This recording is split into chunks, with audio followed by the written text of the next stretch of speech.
Refraction of light, जैसे आपने देखा जब मिरर आपको मैं पढ़ा रहा था तो वहां पर रिफ्लेक्शन ऑफ लाइट यानी मिरर लाइट को रिफ्लेक्ट करते हैं, बाउंस बैक करते हैं।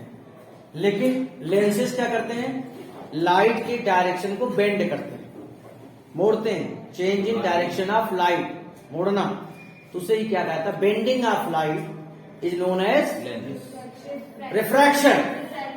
लाइट अगर बेंड हो रही है, मुड़ रही है, तो या तो इस साइड मुड़ेगी या इस साइड। तो उस चीज को मैं कैसे बताऊंगा आपको। मान लीजिए ये कोई लेंस है, यानी ये दो मीडियम है, ये फर्स्ट मीडियम में मान लेता हूं। और लाइट का रिफ्लेक्शन होता कब है, जब लाइट एक मीडियम से होकर दूसरे मीडियम में एंट्री करेगी। यानी एयर तो एक मीडियम है सपोज, और वहां से दूसरे मीडियम में एंट्री करे जिसकी ऑप्टिकल डेंसिटी वर्ड जानते हो ना, जिसकी ऑप्टिकल डेंसिटी या तो एयर से कम हो या एयर से ज्यादा हो। तो कैसे कैसे होता है, किधर मुड़ती है, कैसे मुड़ती है, वो मैं आपको बता रहा हूं। तो ये वो लाइन है जो दोनों मीडियम को डिवाइड कर रही है, अलग अलग कर रही है, बाउंड्री है, ठीक है। और ये आपका कौन सा मीडियम है, सेकेंड मीडियम। मीडियम का प्लूरल क्या होता है बेटा, मीडियम का प्लूरल क्या होगा, मीडिया। अब ये पॉइंट है मान लो, तो जैसे रिफ्लेक्शन ऑफ लाइट में नॉर्मल हुआ करता था, यहां पर भी नॉर्मल होता है। नॉर्मल वो लाइन होती है जो 90 डिग्री का एंगल बनाती है, किसके साथ, वो लाइन जो दो मीडियम को अलग अलग कर रही है। अब सपोज कर लो कोई लाइन आई यूं, इसे क्या कहेंगे, इंसिडेंट रे।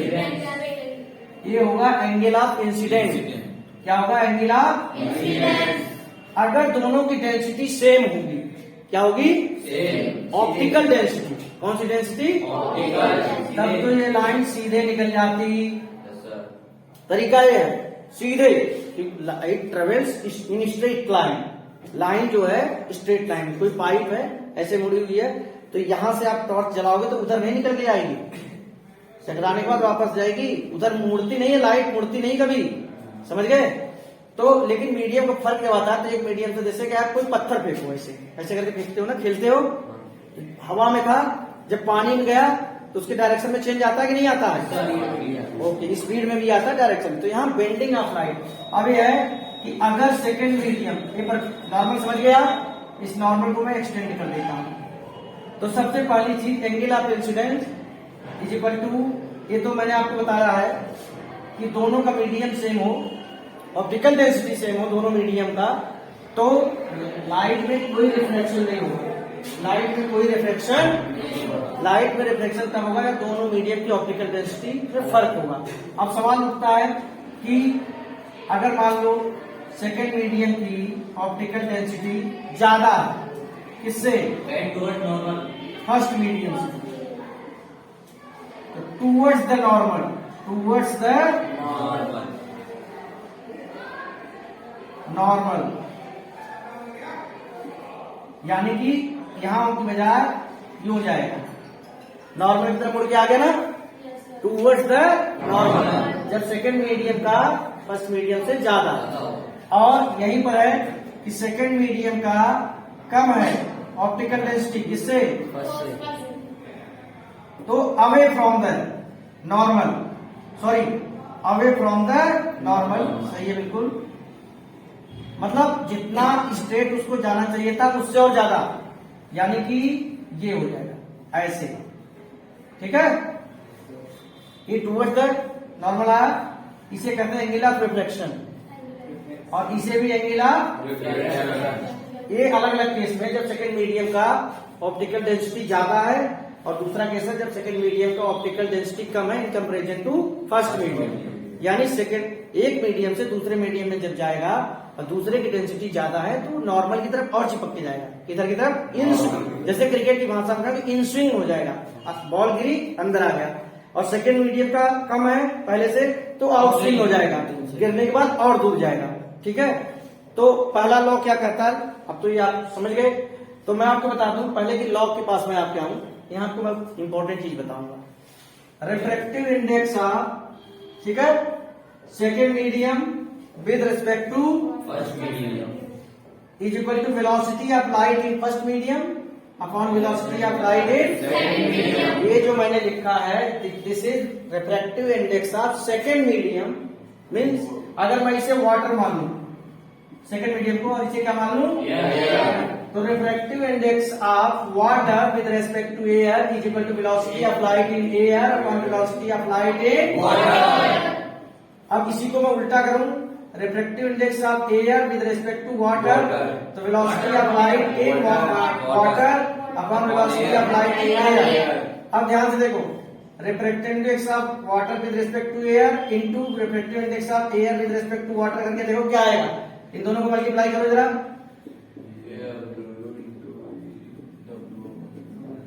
1, यानी सेकेंड मीडियम का refractive index with respect to first into, या दूसरे शब्दों में कहूं कि refractive index of second medium with respect to first is reciprocal of, reciprocal किसका, refractive index of first medium with respect to second medium. Second का first से जो रिफ्रैक्टिव इंडेक्स है वो रेसिप्रोकल होता है किसका, फर्स्ट से।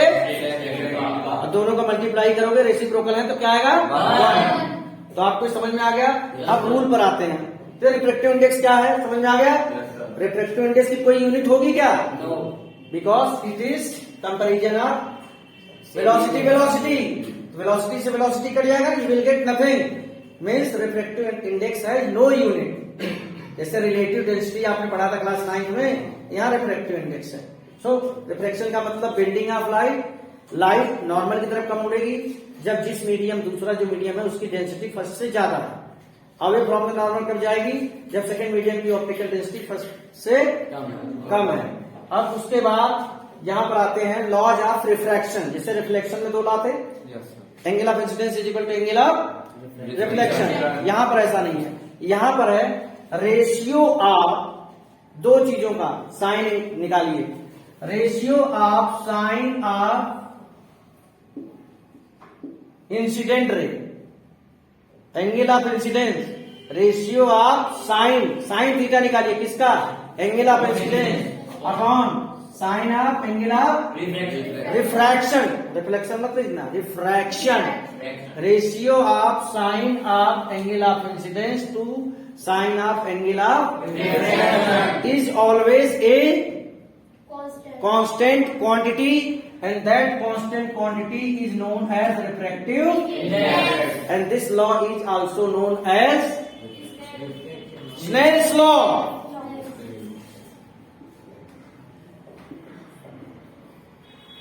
आप साइन निकालेंगे इसका, आप अपनी एनसीईआरटी में पेज नंबर 174 ओपन कीजिए। पहला लॉ मुझे पहले बताना चाहिए था, इंसिडेंट रे, देखो यहां देख लो पहले, इंसिडेंट रे इधर देखिए, incident ray, refracted ray and the normal to the interface of two transparent media, ये दोनों बीच के जो नॉर्मल है ये सारे के सारे कहाँ लाई करते हैं, सिंगल प्लेन पे। वहां पर आपने पढ़ा होगा लॉज ऑफ रिफ्लेक्शन में, incident ray, reflected ray, normal all lie on the same plane. यहाँ पर भी वही है, दूसरा वाला लॉ चेंज हो गया, यहाँ angle of incidence is equal to angle of reflection नहीं होगा, यहाँ क्या होगा, ratio of sine of angle of incidence to sine of angle of refraction is always a constant quantity which is known as refractive index, and this law is also known as Snell's law.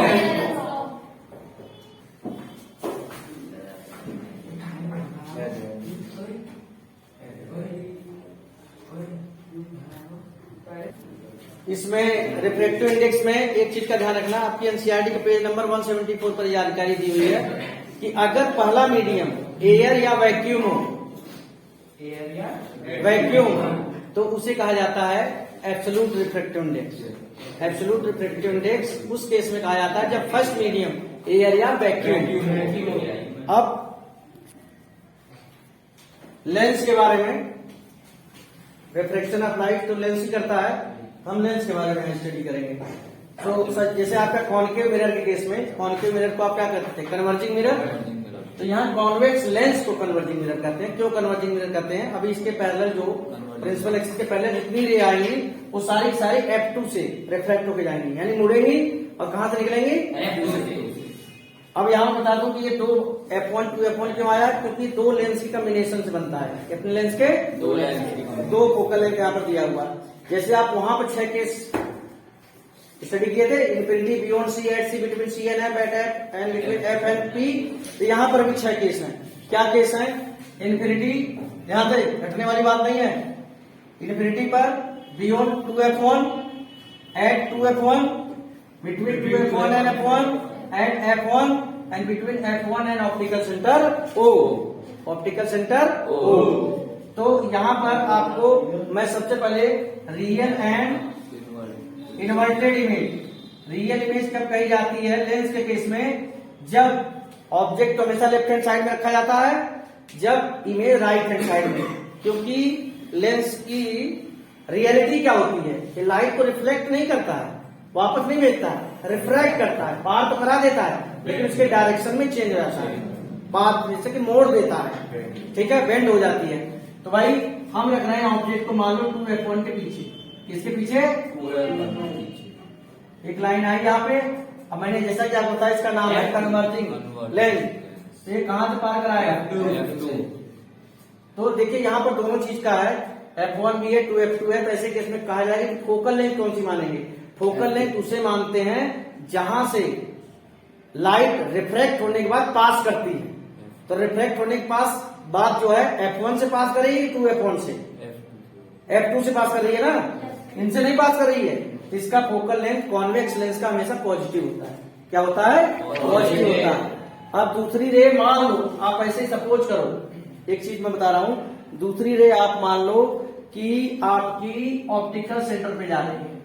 कहां जा रही है? Optical centre. तो यहाँ पर कोई, मैं rough बना रहा हूँ, फ्री डायग्राम बना रहा हूं, तो यहाँ पर कोई भी उसके डायरेक्शन में चेंज नहीं आएगा। जैसे कि आपको मैंने मिरर के केस में बताया था कि सेंटर ऑफ कर्वेचर से जब जाती है तो सेंटर वापस आती है। तो यहाँ पर ऑप्टिकल सेंटर एक ऐसा पॉइंट होता है जहां पर ये जाएगी, मैं रफली बना रहा हूं, इमेज जो है आपकी बनेगी समथिंग अराउंड F2 और 2F2 के बीच में, और साइज पहले से थोड़ी छोटी आएगी। ये देखिए आपका, और ये क्या है आपका? इमेज का साइज। ध्यान देना, रियल इमेज बनी है, पेज नंबर 180 पर सारे दिए हुए डायग्राम आप देख सकते हैं, समझ सकते हैं, ठीक है। अब देखिए यहां ध्यान से, U ऑब्जेक्ट की दूरी कहां से? ऑप्टिकल सेंटर से कितनी दूरी पर है? नेगेटिव। U V इमेज यहां से positive, F positive, H positive और H डैश नेगेटिव। तो ये तो रियल एंड इन्वर्टेड का केस है। आपको एक चीज बता दूं, अगर आप ऑब्जेक्ट को 2F1 पे रखोगे तो इमेज यहाँ 2F2 पे बनेगी। कहां बनेगी? अभी इमेज का साइज इस वाले केस में, अच्छा इन्फिनिटी पे रखते तो सारे के सारे पॉइंट यहां से जाते F2 पे जाते, F2 पे जाते, तो इमेज कहां बनती? F2 पर। पॉइंट साइज हाईली डिमिनिश्ड जिसे कहते हैं, बहुत छोटा सा, ठीक है। और दूसरा पॉइंट जब बियॉन्ड सी किया तो बिटवीन F2 एंड 2F2, जब F1 2F1 पर किया तो इमेज 2F2 पे। तो आप ध्यान कीजिएगा, जब सेंटर ऑफ कर्वेचर पर रखते थे तो इमेज का साइज ऑब्जेक्ट के साइज के बराबर होता था, वहां ये काम कर रहा है 2F1। जब 2F1 पर ऑब्जेक्ट को रखेंगे तो इमेज 2F2 पे बनेगी, उतने ही साइज की, साइज में कोई फर्क नहीं आएगा। तो मेरा आपसे सवाल है कि ऐसे केस में जो मैग्निफिकेशन का मैंने आपको फार्मूला बताया है, ratio of size of image to the size of object, अरे H डैश अपॉन H बताया है कि नहीं? तो इसके अकॉर्डिंग जब 2F1 पर ऑब्जेक्ट को रखा जाएगा 2F1 पे, इमेज कहां बनेगी? 2F2 पे, साइज वही रहेगा। तो मैग्निफिकेशन की वैल्यू क्या आएगी? -1।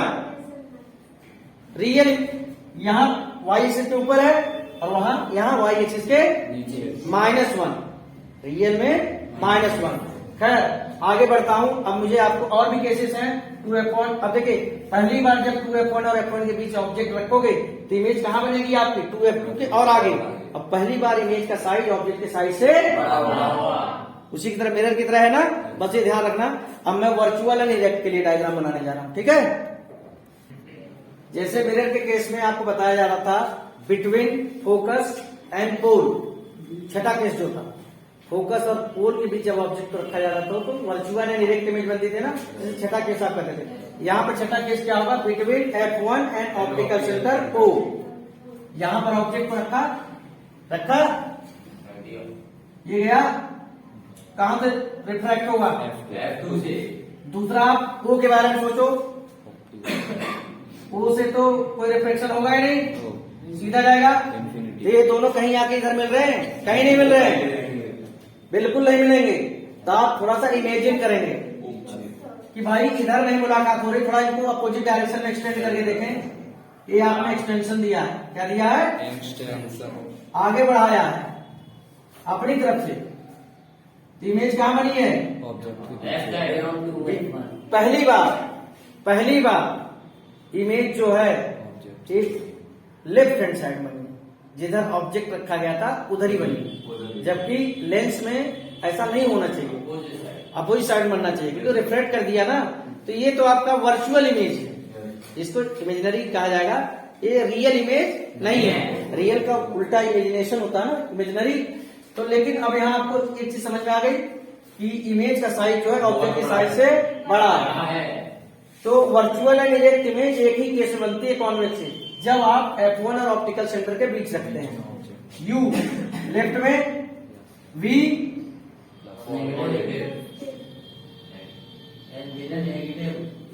F positive, H positive, H dash, देख रहे हैं, केवल एक चीज आई है आपकी माइनस में, that is distance of length of image from the optical centre.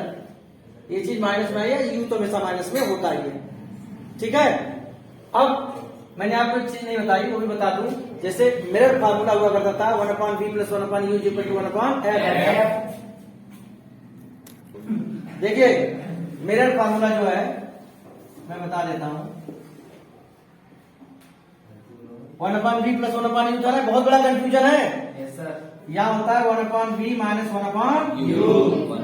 Magnification h dash upon h, ये तो ठीक है, लेकिन दूसरा वाला होता है v/u, वहां था -v/u, कंफ्यूजन नहीं होना चाहिए किसी प्रकार की।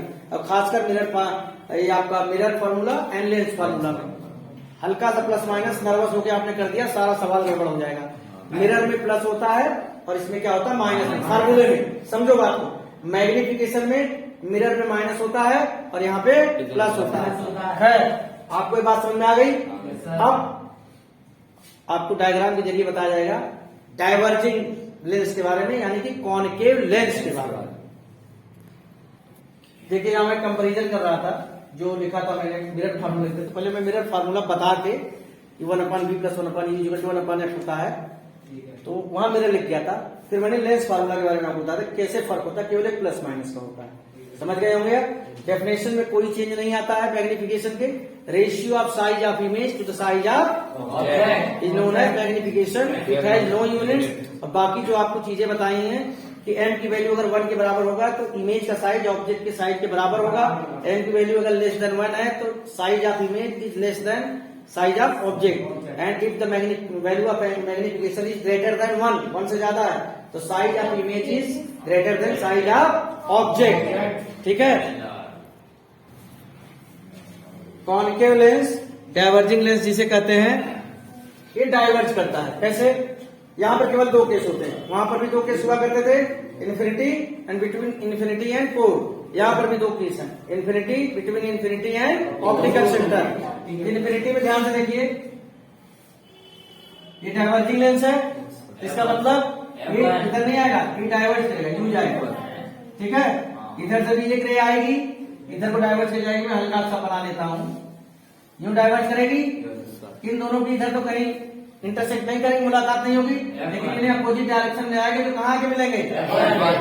यानी इन्फिनिटी पर जब ऑब्जेक्ट को रखा जाता है तो इमेज आगे बनती है F1 पे, और लेंस के केस में इमेज उधर ही बने जिधर ऑब्जेक्ट रखा हुआ है, तो उसे कहा जाता है वर्चुअल एंड इरेक्ट। ये वर्चुअल एंड इरेक्ट इमेज बनाता है, रियल इमेज नहीं बनाता। कौन? Concave lens. Concave lens. दूसरा केस जिसके जरिए मैं आपको साइन कन्वेंशन बता सकूं, वो मैं ले रहा हूं between infinity and optical centre. तो मान लो ऑब्जेक्ट मैंने रख दिया यहाँ, ये मत कहना कि F1 to F1 के बीच रखा, no no no, between infinity and optical centre. तो एक रे तो यूं गई और डाइवर्ट हो गई। दूसरी के बारे में सोचो कि जो ऑप्टिकल सेंटर पे जा रही है बिना कोई रिफ्लेक्शन के सीधी निकल जाएगी। Yes, sir. ये दोनों कहीं एक दूसरे को इंटरसेक्ट करेंगे, लेकिन आप सोचो थोड़ा सा, इमेजिन करो कि अगर इनको एक्सटेंड किया जाए तो ये दोनों एक दूसरे को इंटरसेक्ट करते हैं। Yes, sir. ये लाइन में एक्सटेंड कर रहा हूं, सॉरी, ये ऐसे करके, तो ये कहाँ इंटरसेक्ट कर रहा है? Between optical centre and F1। और आपको दिख रहा होगा साहब कि वर्चुअल एंड इरेक्ट इमेज बन रही है, लेकिन इमेज का साइज ऑब्जेक्ट के साइज से छोटा है। U ऑब्जेक्ट को लेफ्ट हैंड साइड में रखा है, Yes, sir. V Negative. Left में बना है, ये वर्चुअल एंड इरेक्ट का है। ठीक है, कॉन्वेक्स में तो दोनों टाइप की इमेज होते हैं, केवल यहाँ वर्चुअल एंड इरेक्ट होता है। F Negative. क्योंकि इधर वाले F का कोई यूज हुआ नहीं, यहीं से पूछ रहा है ना, Yes, sir. और HS भी आपका पॉजिटिव है। क्लियर है? तो अब आपके पास कॉन्वेक्स लेंस के रियल एंड वर्चुअल का आ गया sign convention, convex concave lens का आपका वर्चुअल एंड इरेक्ट का आ गया। वहां 6 केस थे, यहाँ 2 केस थे, कुल 8 केसेस हो गए। लेंस फार्मूला आ गया 1/v minus 1/u equal to 1/f। Magnification का भी फार्मूला आ गया h-h एंड v/u, माइनस नहीं। अब हम इसकी जो सारी चीजें हुई इसका भी पता कर सकते हैं। अब जो डिस्कशन होगा हमारा, that will be regarding numericals based on lens. Next video में जो हम बात करेंगे किसके रिगार्डिंग बात करेंगे? Practice of numerical based on lens. दोनों टाइप के लेंस जो होते हैं उसके बारे में डिस्कस करेंगे। तो आपको यहाँ पे जो लेंस के बारे में आज पढ़ाया गया, जहां से शुरुआत हुई थी, लॉज ऑफ रिफ्रैक्शन पहले आपने सीखा, फिर क्या सीखा? 2 लॉ जो होते हैं, स्नेल्स लॉ एक आया था, ध्यान रखना उसका। रिफ्रैक्टिव इंडेक्स के बारे में सीखा, और फिर आपने आपका लेंस के जो जितने केस होते हैं उनके बारे में डिस्कस किया। ठीक है, अगले वीडियो में किसके बारे में बात होगी? न्यूमेरिकल्स के बारे में, लेंस के ऊपर बेस्ड।